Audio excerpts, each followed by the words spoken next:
Bonjour à tous, c'est Mugi de Mighty Comics. On se retrouve pour la première vidéo de la chaîne et aujourd'hui on va parler de Black Adam, les différences qu'il y a entre l'adaptation qu'on a eue au cinéma et les comics de base. Donc pour ceux qui ont vu le film, c'est bien, vous pouvez rester, on va découvrir plein de choses intéressantes. Et pour ceux qui n'ont pas encore vu le film, je vous conseille d'aller voir le film avant de regarder cette vidéo. Donc let's go, c'est parti, générique.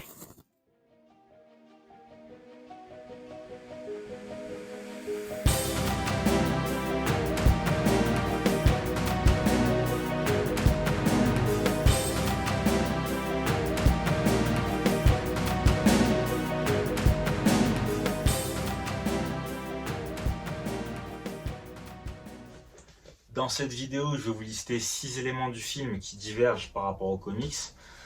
C'est une adaptation, bien sûr, hein, donc c'est soumis à des libertés et à toutes sortes de modifications. Si c'était du copier-coller des comics, je pense pas que ce serait si intéressant. Et moi, tant que ça me respecte le matériel de base, je suis satisfait. Après, cette vidéo, c'est pas une critique du film, c'est juste pour présenter les différences factuelles entre le matériel de base et ce qu'on a eu en film. Donc c'est parti, on commence avec Black Adam joué par The Rock. Une dizaine d'années avant Jésus-Christ, Black Adam, un citoyen du Kandak, est choisi comme champion par le sorcier Shazam pour incarner la puissance de 6 dieux égyptiens, donc Shu, Eru, Amon, Zétu et Mehen. Il devient le champion de Shazam afin de délivrer le Kandak du roi qui dirige le pays à ce moment-là, le roi Acton, qui est barbare, cruel et esclavagiste. Sauf que, avant de totalement libérer le Kandak, Black Adam, il y a des choses qu'il n'arrive pas à empêcher, telles que la mort de sa femme Shiruta et de ses 2 enfants. Comme dans le film, l'autorité d'Acton tue sa famille, hein, même si on ne précise pas les noms et que là, dans le film, il n'a qu'un seul fils. Ce qui diverge du film, c'est que c'est lui directement qui est Shazam et pas qui est le champion de Shazam et pas directement son fils. Du coup, après que sa famille ait été tuée, il rentre dans une colère noire, il va au palais et détruit absolument tout. Il tue Acton, comme dans le film, et comme dans le film, il décide de l'emprisonner dans un scarabée pendant des milliers d'années. Et avant ça, il l'appelle Kem Adam, ce qui signifie Adam le Noir, qui donne le nom plus tard de Black Adam. Il est retrouvé 5000 ans plus tard par son descendant qui s'appelle Theo Adam, qui est un archéologue, qui le trouve et qui réussit à le libérer. Quand il est libéré, il sent la présence d'un autre champion de Shazam, qui est Captain Marvel. Il va le défier, il perd le combat. À la suite de ce combat, il rejoint la JSA et quelques temps plus tard, il se fait virer de la JSA à cause de son tempérament trop agressif. Il revient au Kandak pour diriger le Kandak. C'est pas un roi, il se considère comme un protecteur du Kandak, à sa façon bien sûr, mais les gens le considèrent comme un héros et comme un dieu, donc il est apprécié par son peuple. Deuxième élément du film qui diverge des comics, c'est Acton. Acton qui de base prend bien le Wakanda et veut l'assujettir, qui tue bien la famille de Black Adam, Shiruta sa femme et ses 2 enfants. D'ailleurs, petite parenthèse, Shiruta c'est le nom de la capitale du Kandak, elle a été donnée par Black Adam en hommage à sa femme. Du coup je reviens sur Acton. Acton, c'est pas juste un humain de base qui cherche à se procurer des pouvoirs, par exemple la couronne de Sabbac, non. C'est en fait le tout premier métamorpho et il a les pouvoirs de contrôler tous les éléments qui composent le corps humain. Donc vous avez une image de métamorpho, hein, voilà. Dans le film, ils en ont fait un humain lambda qui cherche à se procurer des pouvoirs. Troisième élément du film qui diverge des comics, c'est Adriana Thomas. Adriana Thomas, qui dans le film est une chercheuse qui se révolte contre l'intergang et décide de trouver un moyen de se débarrasser de cette milice qui a pris le contrôle total du pays et qui exploite les ressources d'Eternium, qui est un minerai aux propriétés mystiques dans le film. Elle trouve ce moyen au travers de la couronne de Sabbac qu'elle va trouver dans une grotte, et dans cette grotte, elle délivre Black Adam.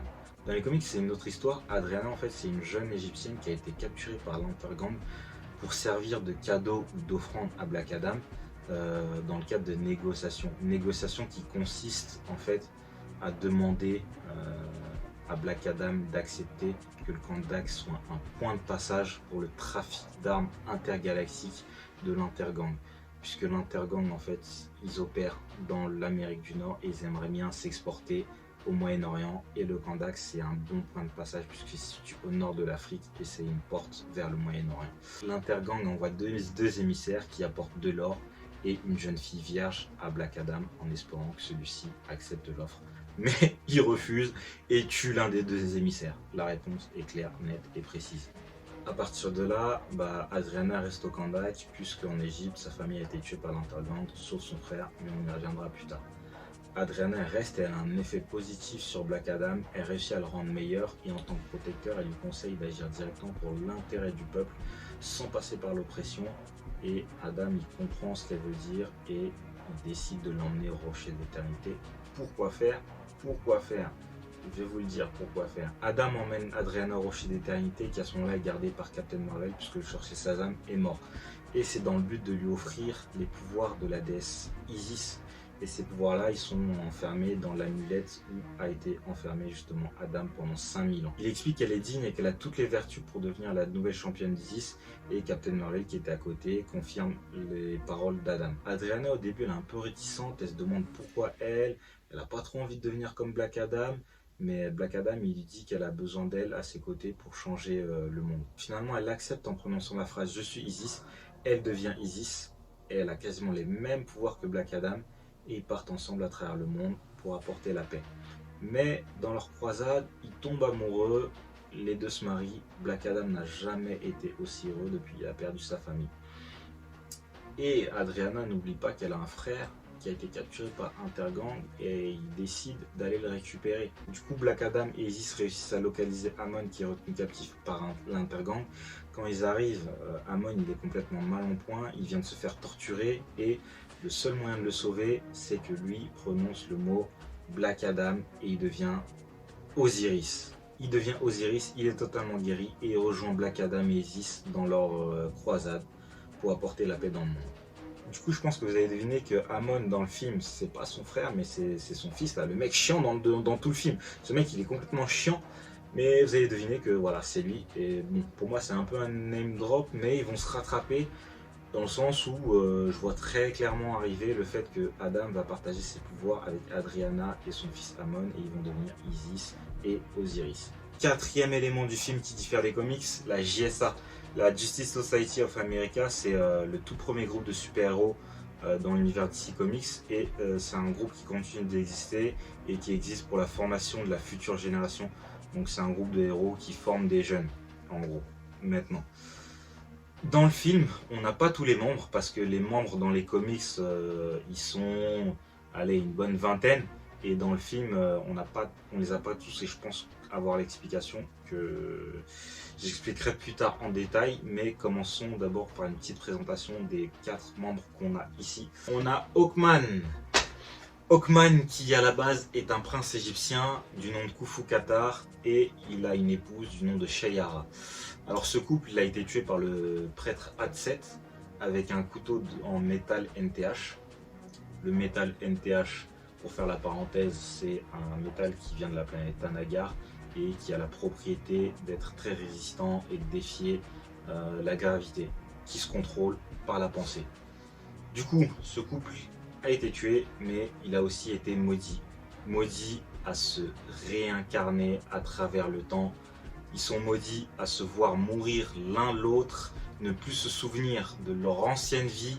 Donc plusieurs réincarnations, ils ne se souviennent plus de leurs anciennes vies et ils sont condamnés à se retrouver et à se voir mourir. C'est un cercle infernal. Du coup, dans le film, on n'a pas Shayara, on n'a que Khufu Qatar qui...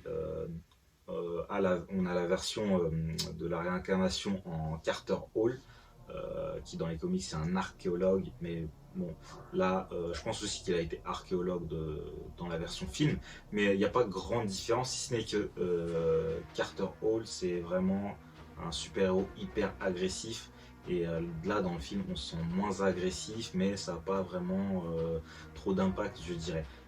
La plus grosse différence c'est le color wash, voilà. De base il est blanc et là il est noir, mais justement ça pose aucun problème dans le sens où Khufu Qatar il a eu 40 réincarnations, donc ça pose pas tellement de soucis que ça. Apparemment on aura Hawkgirl mais pour plus tard, donc on en parlera plus tard. Kent Nelson, Dr Fate, s'il vous plaît, il faut saluer la prestation de Monsieur Pierce Brosnan, c'était incroyable, perso bien écrit, acteur incroyable, costume, je vais me mettre tout nu carrément, c'est la folie de faire des costumes pareils. Non, franchement, je salue, j'ai rien à dire. Si, j'ai quand même quelque chose à dire parce que c'est un de mes personnages préférés et ça me gêne. Donc le mec porte un casque, il sait même pas comment s'appelle le casque. C'est important parce que le casque, c'est pas n'importe quel casque, c'est le casque de Naboo. Naboo, qui est un ancien puissant sorcier qui a mis toute sa puissance dans ce casque. Et ce casque, quand il a un porteur, ça devient Dr Fate.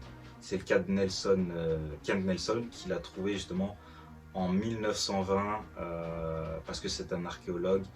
Il l'a trouvé avec son père Sven et dans le tombeau de Naboo justement. Et Kent a été entraîné aux arts mystiques par Naboo lui-même pendant une vingtaine d'années. Ce qui fait qu'il devient Dr Fate pleinement en 1940. Et dans le film c'est dit qu'il a plus de 100 ans, etc. Grâce justement au casque de Naboo. Et ce casque de Naboo, il n'est pas propre à Kent Nelson, il se transmet, il peut se transmettre. Donc là dans le film il est mort, mais ce casque il va se transmettre forcément à quelqu'un d'autre. Je pense que sa femme qui s'appelle Inza est morte, mais il ira sûrement à son petit-fils ou à son petit-neveu qui s'appelle Khalid. Son petit-fils s'appelle lui aussi Kent Nelson. Donc voilà, c'est ce petit détail là qui me gênait, c'était que voilà, ils n'avaient pas mentionné le fait que le casque venait d'un puissant sorcier égyptien. Et il y a aussi, ils ont aussi oublié l'amulette d'Anubis. C'est une amulette qui est offerte à Naboo par Anubis, et cette amulette elle a pour capacité d'emprisonner les âmes et de garder aussi les âmes des anciens porteurs du casque de Naboo. Donc potentiellement Kent Nelson est mort, mais il peut toujours subsister au travers de l'amulette d'Anubis qu'il n'a pas l'air de porter. Enfin, il porte quelque chose au cou, sur le torse, mais c'est pas l'amulette d'Anubis. Donc c'est ces deux petits détails là qui m'ont gêné. Bah oui, parce que je suis un puriste, c'est bon, vous pouvez le dire. Je m'en fous, mais moi personnellement, ça m'a un peu gêné. Mais bon, Maxine Henkel, aka Cyclone. Alors là, il y a pas mal de différences physiques notamment et dans le caractère. Je vais pas râler, pas du tout, parce que j'ai apprécié l'adaptation. Mais Maxine Henkel, c'est comme il a été dit dans le film. Elle a subi les expériences scientifiques d'un fou malade qui s'appelle le docteur Moreau, qui dans les comics cherche à recréer un second Red Tornado en lui injectant des nanoparticules. Du coup, voilà, c'est une expérience scientifique, clairement, Maxine, c'est triste, mais c'est comme ça. Les différences notables, comme je vous dis, c'est physique, elle est color wash, c'est une blanche, elle est noire dans le film. Et l'autre différence, c'est le fait que de base, Maxine, c'est quelqu'un de hyper active et qui a pour habitude de répéter plusieurs fois les phrases. Et là, dans le film, elle est beaucoup plus posée, beaucoup plus intelligente, elle n'a pas du tout l'air hyper active. C'est pour ça que je vous dis que ça me dérange pas du tout en soi, puisque c'est pas important. Le personnage est réussi et très bien adapté, ses pouvoirs sont respectés. Et ils sont même, je trouve qu'ils sont originaux, ces pouvoirs à Maxine. Et voilà, moi j'aime bien. Atom Smasher. Atom Smasher. T'es mal le blaze. T'entends ce blaze, tu cours, t'es un super vilain, tu dis oh merde.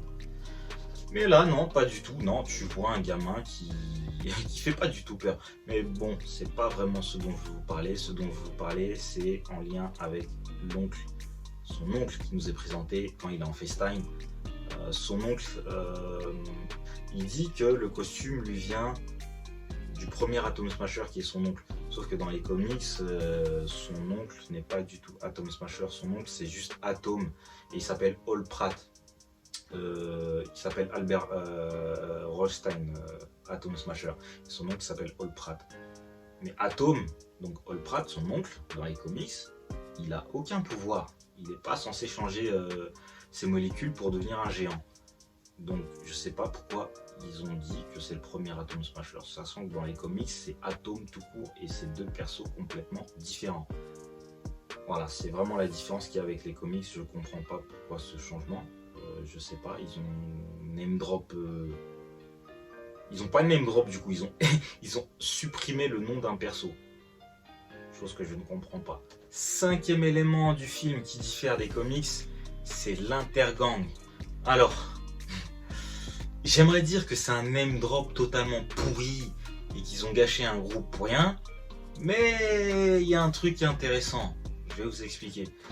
Donc dans le film, ça nous est présenté comme une milice, des mercenaires, qui sont venus au Kandak prendre le pays et extirper la ressource naturelle qui s'appelle l'éternium, ce minerai aux propriétés mystiques. Sauf que dans le comics, c'est pas du tout une milice et c'est pas vraiment des mercenaires, c'est un syndicat du crime établi à Metropolis depuis des années et qui a eu plusieurs chefs successifs, dont Lex Luthor. Et l'intergang est lié à Darkseid parce que Apocalypse fournit des armes apocalyptiennes à Intergang. Et pourquoi Apocalypse fournirait des armes à un groupe humain? Pour la simple et bonne raison que c'est que Darkseid a dans ses plans de trouver l'équation d'antivie sur Terre, et c'est la raison pour laquelle il permet à un groupe humain de foutre le bordel avec ses armes, tout simplement. Et du fait qu'ils sont basés à Metropolis, vous devinez sans doute qu'Intergang est un ennemi récurrent de Superman et qu'ils ont eu à se battre plusieurs fois. Dans le film, il y a peut-être un rapport avec Apocalypse. C'est leur moto volante, là. Leur vaisseau, bref, appelez ça comme vous voulez. Moi, je pense pas que ce sont des véhicules de conception terrestre. Franchement, ça m'a l'air d'être de la conception apocalyptienne et ça y ressemble en comics, c'est à peu près la même forme.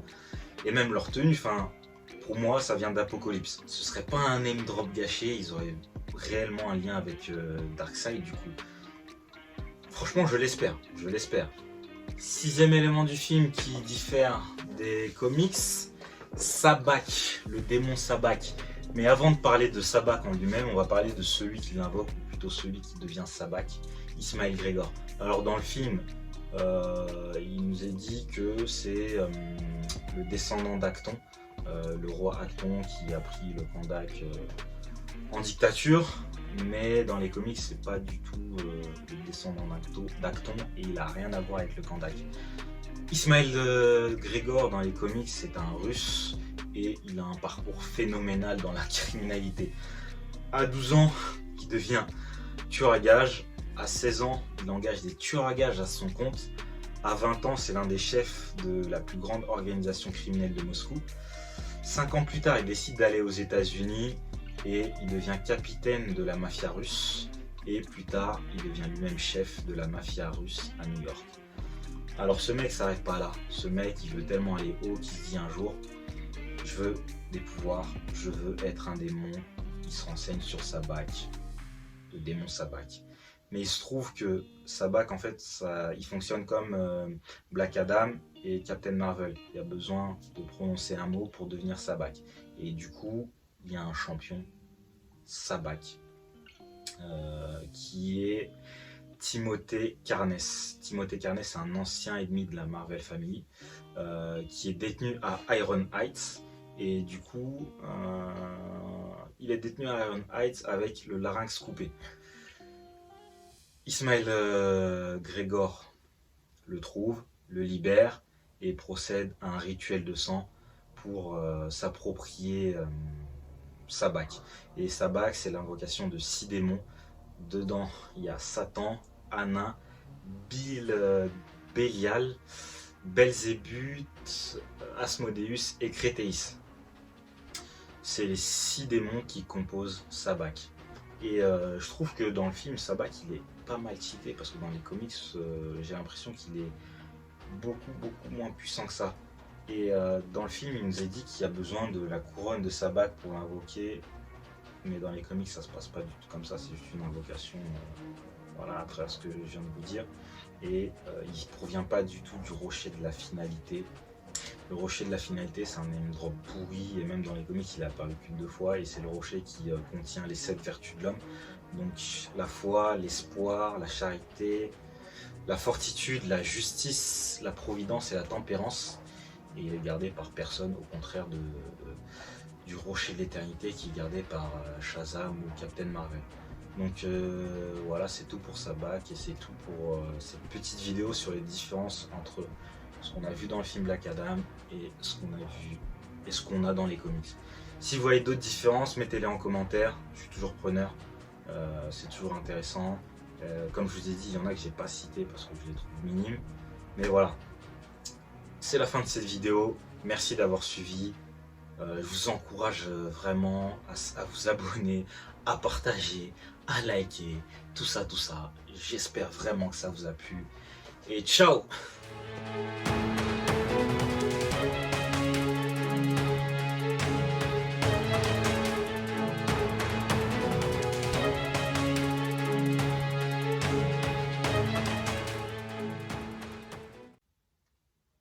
Alfred, lance un appel à tous les membres de la Bat Family.